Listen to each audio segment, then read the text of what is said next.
මේ ශ්‍රී ලංකා ගුවන් විදුලි සංස්ථාවයි. ජාතියේ සංනිවේදකයා විශ්වාසය සමග පෙරට.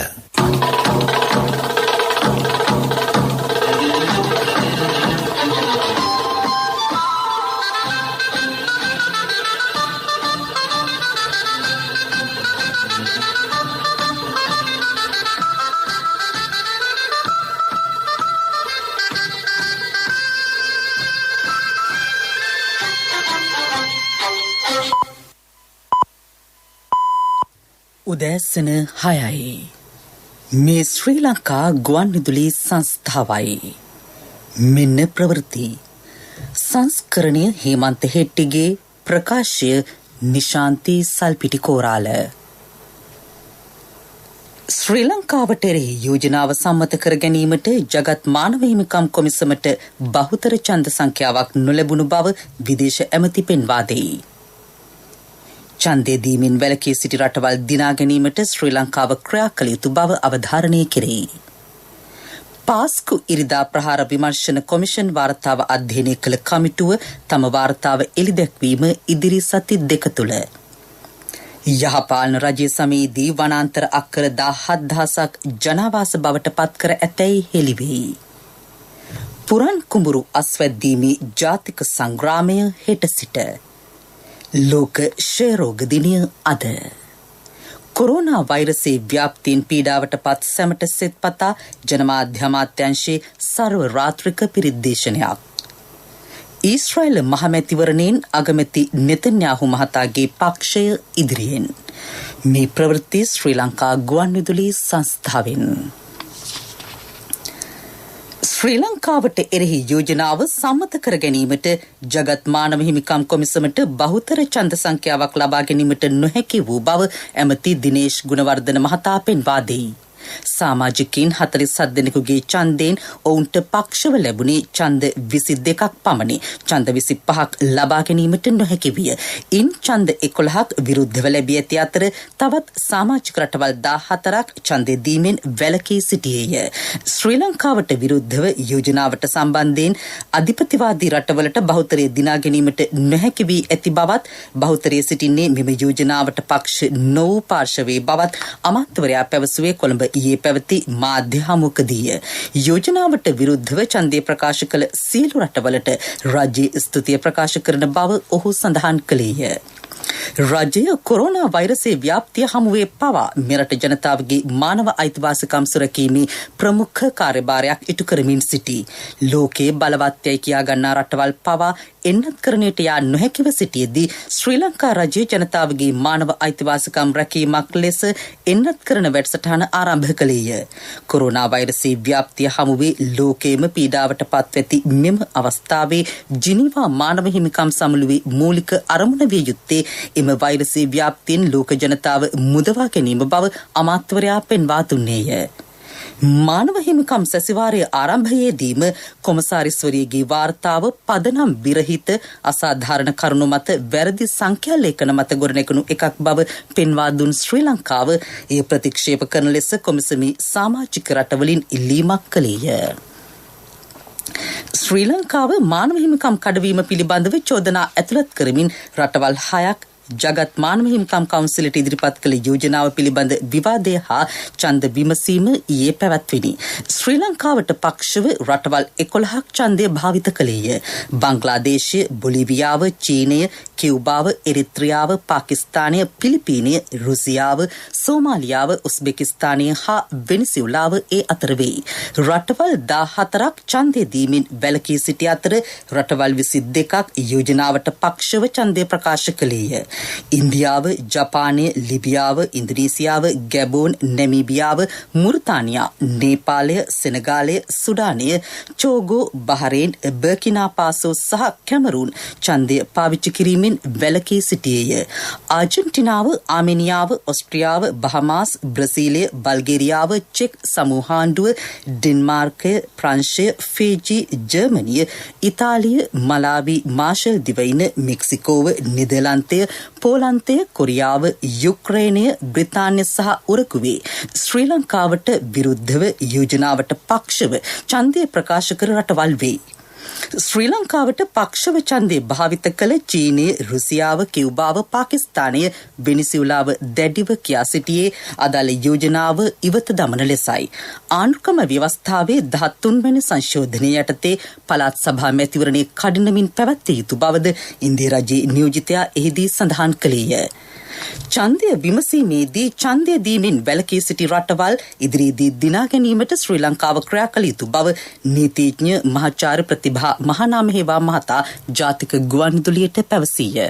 එක්සත් ජාතීන්ගේ මානව හිමිකම් කවුන්සිලේ රටවල් 47න් යම්කිසි නිර්දේශයක් රටකට එරෙහිව ආවම පක්ෂව ඡන්දෙ දෙන්නත් පුළුවන්, විපක්ෂව දෙන්නත් පුළුවන්, ඡන්දෙ වැළකී සිටින්නත් පුළුවන්. දැන් මේකේ මගේ නිර්වචනය තමයි අපිට එරෙහිව දෙනවා නම් ඒ අය එරෙහිව දෙනවා. එතකොට අපිට එරෙහිව මූලික වශයෙන්ම දීලා තියෙන ප්‍රමාණය තමයි 22. නිහඬව හිටිය අයත් ඇත්තටම ලංකාව වෙනුවෙන් ඡන්දෙ දෙන්න කැමති, නමුත් යම්කිසි කාරණාවක් හින්දා ඡන්දෙ නොදී හිටියේ. අපිට ඇත්තටම ඡන්දෙ දුන්නේ සමාජවාදී කඳවුරයි, මැද පෙරදිග කඳවුරයි. ඒව අපිව ආරක්ෂා කරා. නේපාලෙත් නිහඬව හිටියේ ඇත්තටම මේ ශ්‍රී ලංකාව පිළිබඳව ඉන්දියානු ආකල්පය නිසා. ඒ නිසා අපි කල යුත්තේ ඉදිරි කාලය තුල මේ රටවල් දිනා ගන්න ජාතික වැඩපිළිවෙලක්, මානව හිමිකම් සැලැස්මක් දැම්ම ඇති කරගෙන ඉදිරියට යන්නේ.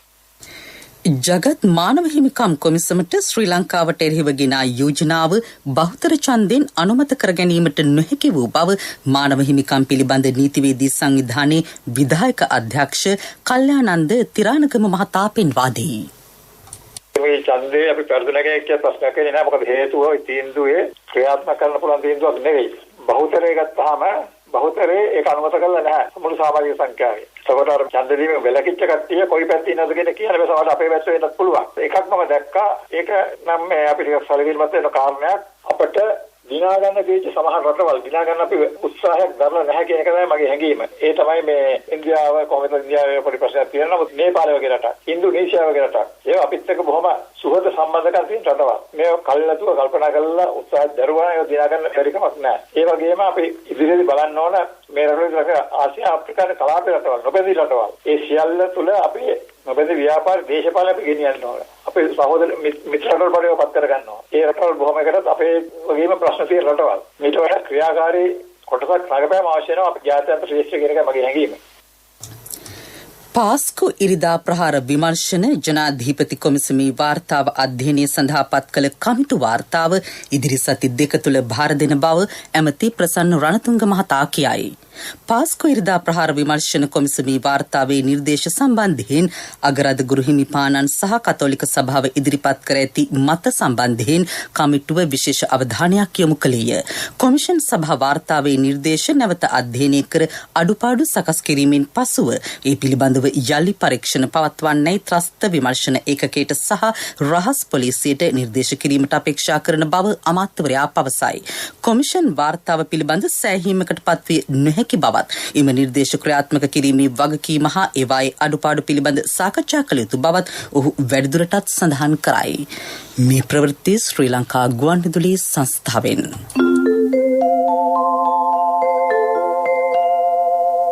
ශ්‍රී ලංකා ඉන්ෂුරන්ස් ස්පීඩ් ඉන්වෙස්ට්මන්ට් එක්ක ලයිෆ් එකට දාන්න 5ක්.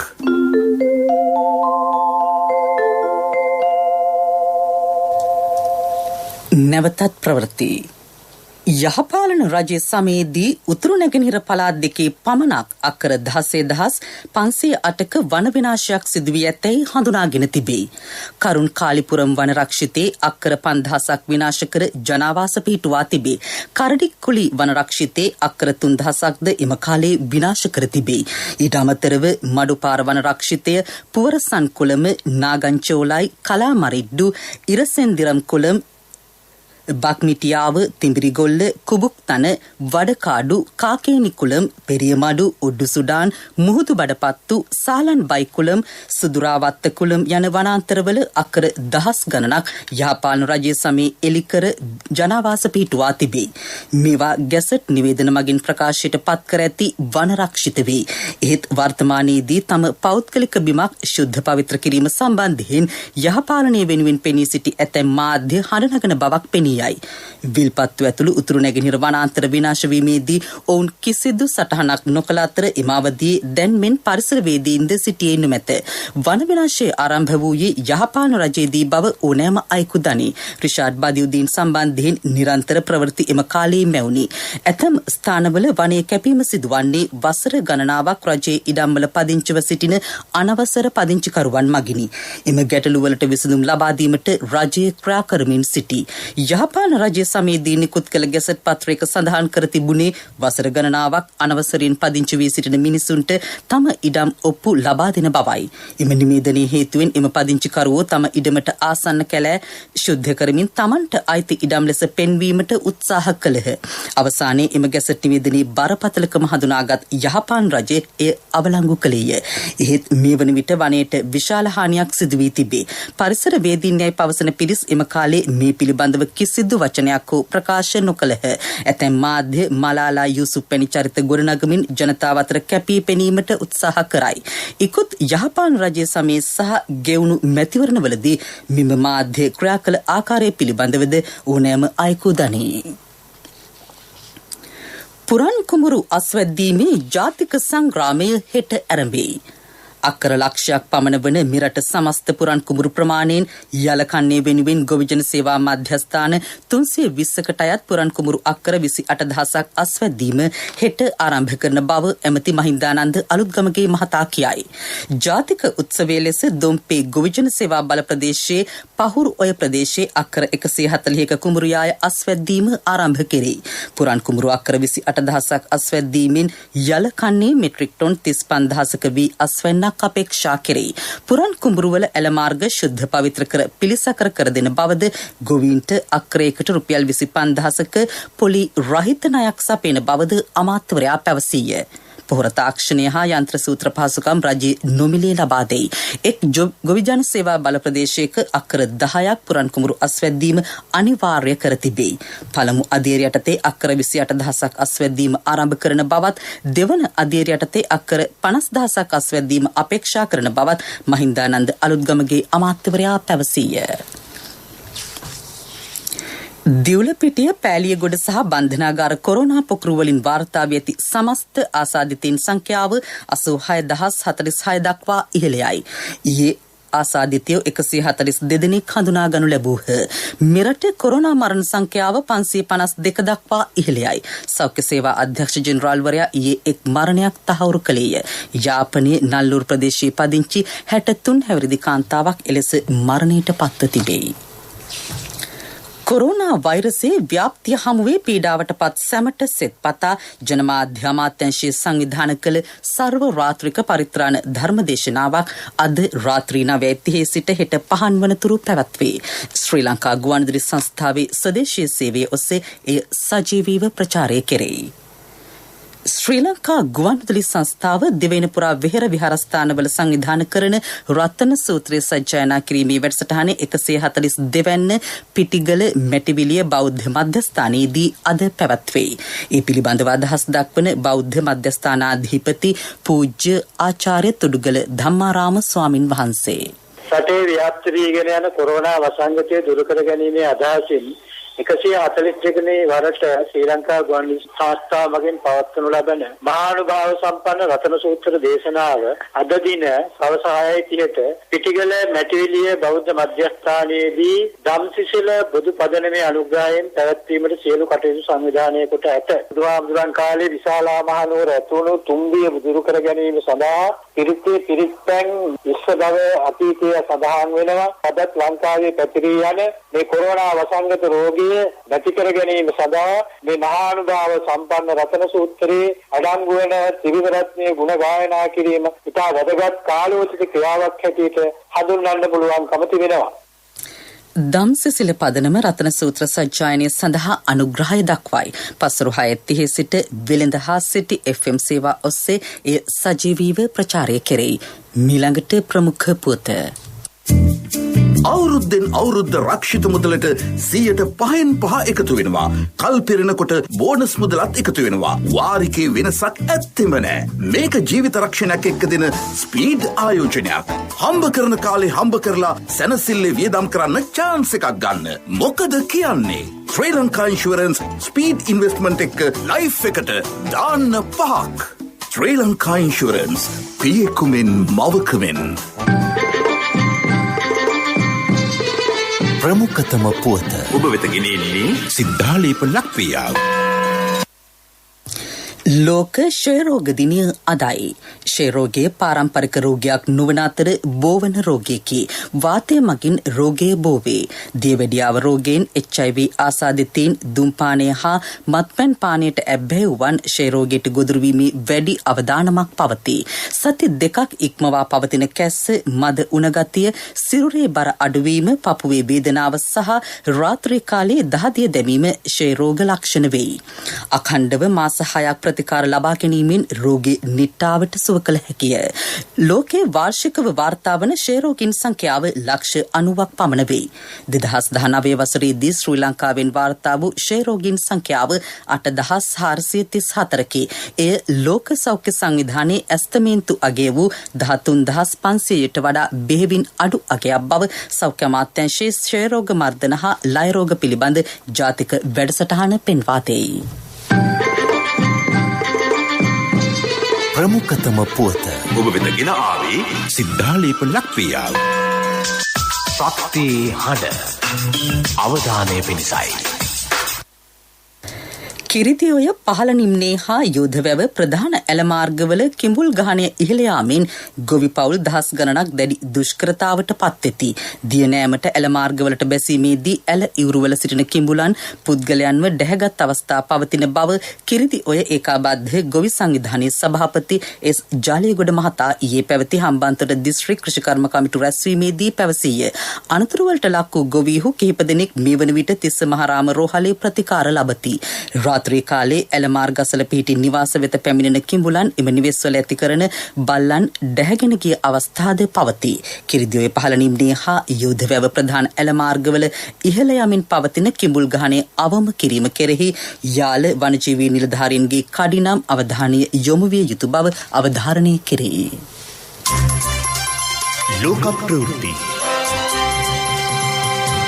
අනුග්‍රහය People's Leasing ලීසින් විප්ලවයට ඔබත් එක්වන්න. කිසිදින නොලැබෙන අසම සම ලීසින් වාරික සමගින් අවම පොලියකට විස්තර දැනගන්න ළඟම People's Leasing ශාඛාවකට පිවිසෙන්න. නැත්නම් කතා කරන්න 0112266300. People's Leasing විශ්වාසයේ ප්‍රමුඛයා. අමරිකාවේ කොලරාඩෝ ප්‍රාන්තයේ සිදු වෙඩිතැබීමෙන් මියගිය 10 දෙනෙක් හඳුනා ගැනිති. වෙඩිතැබීම සිදු කළ පුද්ගලයාද හඳුනාගත් බව පොලිසිය කියයි. පුද්ගලයෙකු වෙළඳ සංකීර්ණයක් තුළට පිවිස එහි සිටි අයට වෙඩි තබා තිබේ. සිද්ධියෙන් 14 දෙනෙක් මරණයට පත් වූහ. පොලිසිය සමග පැවති වෙඩි හුවමාරුවකින් අනතුරුව වෙඩිතැබූ පුද්ගලයා අත්අඩංගුවට ගනු ලැබීය. සිද්ධියෙන් මියගිය අය සම්බන්ධයෙන් ජනාධිපති ජෝ බයිඩන් මහතා සිය කනගාටුව පළ කර තිබේ. මෙවැනි සිද්ධි ඇතිවීම වැළැක්වීමට නව නීති හඳුන්වා දී යුතු බවද ජනාධිපතිවරයා පවසයි. ඊශ්‍රායල මහමැතිවරණයෙන් මෙතෙක් නිකුත් කර ඇති ප්‍රතිඵලවලට අනුව අගමැති බෙන්ජමින් නෙතන්යාහු මහතාගේ නායකත්වයෙන් යුතු ලිකුඩ් පක්ෂය ඉදිරියෙන් සිටි. එහෙත් එම පක්ෂයට තනිව රජයක් පිහිටුවීම සඳහා බහුතර ඡන්ද සංඛ්‍යාවක් ලබා ගැනීමට නොහැකි වනු ඇතැයි අනාවැකි පළ වී තිබේ. මහමැතිවරණයේ ඡන්දය ගණන් කිරීම අද පස්වරුව වන විට අවසන් කිරීමට හැකිවනු ඇතැයි එරට මැතිවරණ කොමිසම කියයි. කොරෝනා වෛරසයේ ව්‍යාප්තිය හේතුවෙන් සෞඛ්‍ය මාර්ගෝපදේශ දැඩිව අනුගමනය කරමින් එම කටයුතු සිදු කෙරේ. People's Leasing ලීසින් විප්ලවයට ඔබත් එක්වන්න. කිසිදින නොලැබෙන අසම සම ලීසින් වාරික සමගින් අවම පොලියකට විස්තර දැනගන්න ළඟම People's Leasing ශාඛාවකට පිවිසෙන්න. නැත්නම් කතා කරන්න 0112266300. People's Leasing විශ්වාසයේ ප්‍රමුඛයා. පෙරසර සංවර්ධනයක පුවත් සම්පින්ඩනය සංවර්ධන පුවත් ඔබ වෙත ගෙනෙන්නේ CIB අවුරුදු සමගින් මාර්තු 16 සිට 30 දක්වා සෑම බිල් පතකටම වටිනා තෑගි වවුචර් පත් බැංකු කාඩ් සඳහා 20% දක්වා වත්තා අපේම තැනකින් අපේම දෙයක් CIB. ජාතික අනුකමිටු 5ක් ඔස්සේ වැඩ සමග ඇලගමට සක්‍රිය කරන බව ඔබ දන්නවා. මේ යටතේ සමාජ යටිතල පහසුකම් අනුකමිටුවට වගකීම් රාශියක් පැවරී තිබෙනවා. අප මේ පිළිබඳව වරින් වර කතා කළත් අද එම කමිටුට පැවරී ඇති අංශ කිහිපයක් පිළිබඳව සලකා බලමු. මාතෘ සායන අධ්‍යාපනය, ග්‍රාමීය පාසල්, කලා හා සංස්කෘතික අංශ ක්‍රියාත්මක වන්නේ සමාජ යටිතල පහසුකම් අනුකමිටුව ඔස්සේ.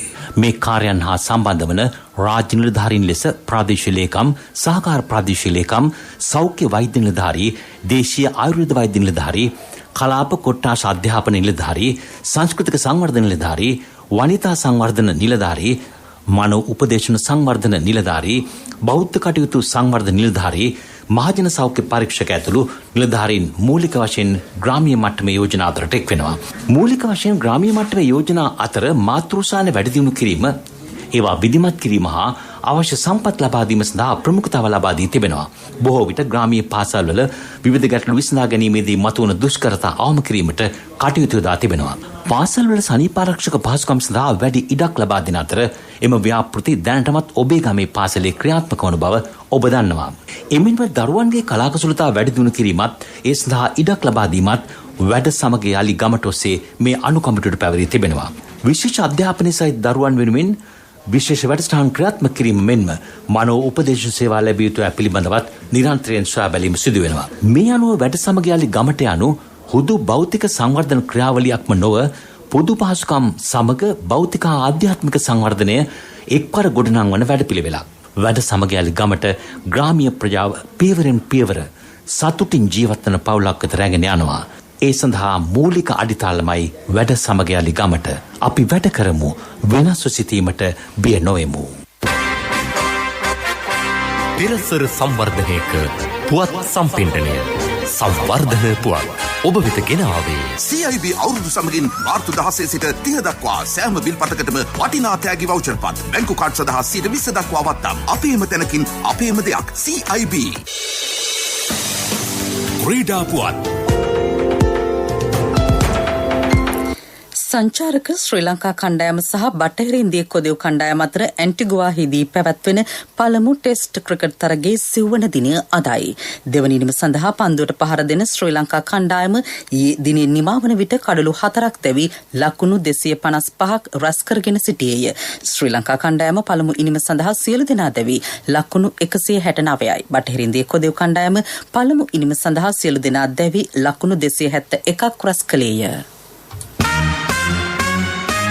ව්‍යාපාරික පුවත් ඔබ වෙත ගෙන එන්නේ 2021 වසරේ පළමු ශ්‍රේණියට ඇතුළු වන පුංචි හපනුන්ට ජාතික ඉදිරි කිරීමේ බැංකුවේ හපන් ගිණුමෙන් රුපියල් 1000ක තැන්පතුවක්. ඔබේ මුදලට සුරක්ෂිතම ස්ථානය ජාතික ඉදිරි කිරීමේ බැංකුව. උණදැව ආශ්‍රිත භාණ්ඩ නිෂ්පාදකයින් හා ව්‍යාපාරිකයින් සඳහා ලංකා කාර්මික සංවර්ධන මණ්ඩලය පුහුණු වැඩසටහනක් ආරම්භ කරයි. උණදැව ආශ්‍රිත කර්මාන්ත ශක්තිමත් කිරීම එහි අරමුණයි. එක්සත් ජාතීන්ගේ කාර්මික සංවර්ධන සංවිධානයේ අනුග්‍රහයද ඒ සඳහා ලැබී තිබේ. උණදැව ආශ්‍රිත පුහුණු සහ සංවර්ධන මධ්‍යස්ථානයක් කටුබැද්ද ලක්සල පරිසරයේ මේ වන විට පිහිටුවා තිබේ. උණදැව ආශ්‍රිත නිෂ්පාදන හඳුන්වා දීම, අපනයන සංවර්ධනය හා ඒ ආශ්‍රිත සේවා සැපීම එම මධ්‍යස්ථානයේ කාර්යභාරයයි. ව්‍යාපාරික පුවත් ඔබ වෙත ගෙන ආවේ 2021 වසරේ පළමු ශ්‍රේණියට ඇතුළු වන පුංචි හපනුන්ට ජාතික ඉදිරි කිරීමේ බැංකුවේ හපන් ගිණුමෙන් රුපියල් 1000ක තැන්පතුවක්. වැඩි පොලියක්, ඉතුරු ගිණුමට 100% රාජ්‍ය ආරක්ෂාව, ශිෂ්‍යත්ව විභාගය සඳහා ආදර්ශ ප්‍රශ්න පත්‍ර කට්ටල් සහ දිවයින පුරා විහිදුණු ශාඛා ජාලය හා තැපැල් උපතැපැල් කාර්යාල ජාලය මගින් ගනුදෙනු කිරීමේ හැකියාව. ඔබත් අදම ඔබේ සිඟිත්තාගේ අනාගතය වෙනුවෙන් හපන් ගිණුමක් අරඹන්න. කොන්දේසි අදාළ වේ. ඔබේ මුදලට සුරක්ෂිතම ස්ථානය ජාතික ඉදිරි කිරීමේ බැංකුව. ආර්ථික පුවත් ආවරණය ආසිසිර බෙටි ගන්න පුළුවන් වුණාද? හොඳ වෙලාවට එක ෆාමසියක් නම් ඇරලා තිබුණා. ඒ තරු පෙවුනේ සමහර බේත් වල ගණන් ඇහුවම. කීයද? LOLC ක්‍රෙඩිට් කාඩ් එක නොතිබෙන්න මොනවා කරන්නද කියලා හිතා ගන්න බැරි වෙනවා. LOLC ෆයිනෑන්ස් ක්‍රෙඩිට් කාඩ් පත ජීවිතේම සපුරාලයි. සුළු අපනයන භෝග නිෂ්පාදනයේ ඉහළ නන්වා ඒවායේ ඵලදායීතාව හා ගුණාත්මක බව වැඩිදියුණු කිරීමේ වැඩපිළිවෙලක් සැලසුම් කෙරේ. ඒ අනුව ඉදිරි දෙවසර තුළ සුළු අපනයන භෝගවලින් අපේක්ෂිත ආදායම රුපියල් කෝටි දසදහසක් බව අපනයන කෘෂිකර්ම දෙපාර්තමේන්තුව කියයි. කුරුඳු, ගම්මිරිස්, සාදික්කා, කරාබු නැටි, කොකෝවා, කෝපි, බුලත් සහ පුවක් වැනි භෝගවලින් පසුගිය වසරේ උපයා ඇති ආදායම රුපියල් කෝටි 7290කි. නව වැඩපිළිවෙල යටතේ අක්කර 5ක් දක්වා සෑම භෝගයක් සඳහාම පැල නොමිලේ සැපීමටත් සෑම වගා අක්කරයක් සඳහාම පාළු පැල සැපීමටත් ක්‍රියා කෙරෙයි. ඔන්න ඩොක්ටර් කිව්වද තාත්තට ගෙදර යන්න පුළුවන් කියලා. දුවලට මම නිසා හරි කරදරයක් නේද උනේ. කසුන්ගේ LOLC ක්‍රෙඩිට් කාඩ් එක තිබුණ නිසා කිසි ප්‍රශ්නයක් උනේ නැහැ. තාත්තා සමීප වෙච්ච එකනේ අපේ සතුට. LOLC ෆයිනෑන්ස් ක්‍රෙඩිට් කාඩ් මත ජීවිතේම සපුරාලයි.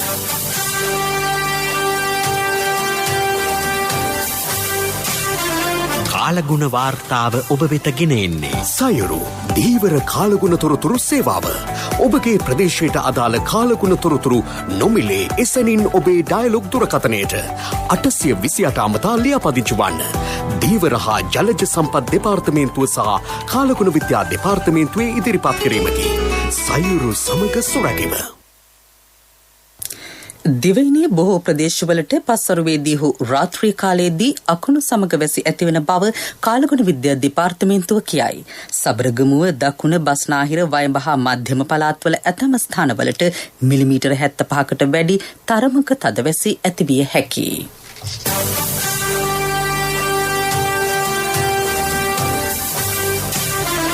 කාලගුණ වාර්තාව ඔබ වෙත ගෙන ආවේ සයුරු දීවර කාලගුණ තොරතුරු සේවාව. ඔබගේ ප්‍රදේශයට අදාළ කාලගුණ තොරතුරු නොමිලේ එසැනින් ඔබේ ඩයලොග් දුරකථනයට 828 අමතා ලියාපදිංචි වන්න. දීවර හා ජලජ සම්පත් දෙපාර්තමේන්තුව සහ කාලගුණ විද්‍යා දෙපාර්තමේන්තුවේ ඉදිරිපත් කිරීමකි. සයුරු සමග සුරැකීම. ප්‍රවෘත්ති ප්‍රකාශය අවසන් කිරීමට පෙර යලි සිරස්තල. ශ්‍රී ලංකාවට එරෙහි යෝජනාව සම්මත කර ගැනීමට ජගත් මානව හිමිකම් කොමිසමට බහුතර ඡන්ද සංඛ්‍යාවක් නොලැබුණු බව විදේශ ඇමති පෙන්වා දෙයි. ඡන්දෙ දීමෙන් වැළකී සිටි රටවල් දිනා ගැනීමට ශ්‍රී ලංකාව ක්‍රියා කළ යුතු බව අවධාරණය කෙරෙයි. පාස්කු ඉරිදා ප්‍රහාර විමර්ශන කොමිෂන් වාර්තාව අධ්‍යයනය කළ කමිටුව තම වාර්තාව එළිදැක්වීම ඉදිරි සති දෙක තුළ යහපාන රජයේ සමීදී වනාන්තර අක්කර 17,000ක් ජනාවාස බවට පත් කර ඇතැයි හෙළිවෙයි. පුරන් කුඹුරු අස්වැද්දීමේ ජාතික සංග්‍රාමය හෙට සිට. ලෝක ක්ෂය රෝග දිනය අද. කොරෝනා වෛරසයේ ව්‍යාප්තියෙන් පීඩාවට පත් සැමට සෙත්පතා ජනමාධ්‍ය අමාත්‍යාංශයේ සර්ව රාත්‍රික පිරිද්දේශනයක්. ඊශ්‍රායල මහමැතිවරණයෙන් අගමැති නෙතන්යාහු මහතාගේ පක්ෂය ඉදිරියෙන් උදැසන ප්‍රධාන ප්‍රවෘත්තියින් සමාප්තයි. අපගේ මෙම ප්‍රවෘත්ති ප්‍රකාශය සඳහා පිවිසෙන්න www.slbcnews.lk වෙබ් අඩවියට. අපගේ මීළඟ ප්‍රධාන ප්‍රවෘත්ති ප්‍රකාශය දහවල් 12:45ට බලාපොරොත්තු වන්න.